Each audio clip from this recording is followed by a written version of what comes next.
আজকের রেসিপি রুই মাছের চিজ ফিশ বল। রুই মাছগুলো ধুয়ে রেখেছি। এদিকে গ্যাসের উপর কড়াই বসিয়ে জল দিয়ে নুন আর ভিনিগার দিয়ে দেবো। জলটা ফুটে গেছে, এবার রুই মাছের পিসগুলো দিয়ে মাছগুলো সিদ্ধ করে নেবো। মাছ সিদ্ধ হয়ে গেছে, জল থেকে মাছগুলো একটা প্লেটে তুলে রাখবো। একটু ঠান্ডা হলে মাছের কাঁটাগুলো বেছে নেবো। মাছটা ঠান্ডা হয়ে গেছে, মাছের কাঁটাগুলো বেছে নেবো। আলু সিদ্ধ করে গ্রেট করে রাখবো। এদিকে নিয়েছি পেঁয়াজ কুচি, কাঁচা লঙ্কা কুচি, আদা রসুন গোলমরিচ হামানদিস্তায় থেতো করে নিয়েছি। কড়াইয়ে সর্ষের তেল দিয়ে পেঁয়াজ কুচিটা দিয়ে ভেজে নেব। পেঁয়াজ ভাজা হয়ে গেছে, এবার আদা রসুন থেতো করাটা দিয়ে নেড়ে ধনে গুঁড়ো, হলুদ গুঁড়ো, অল্প লঙ্কার গুঁড়ো, স্বাদ মতন নুন আর একটু জল দিয়ে মশলাটা কষিয়ে নেব। কাঁচা লঙ্কা কুচিটা দেবো।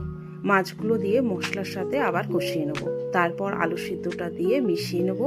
এবার গরম মশলা আর ধনেপাতা কুচি দিয়ে ভালোভাবে নেড়ে নামিয়ে নেব।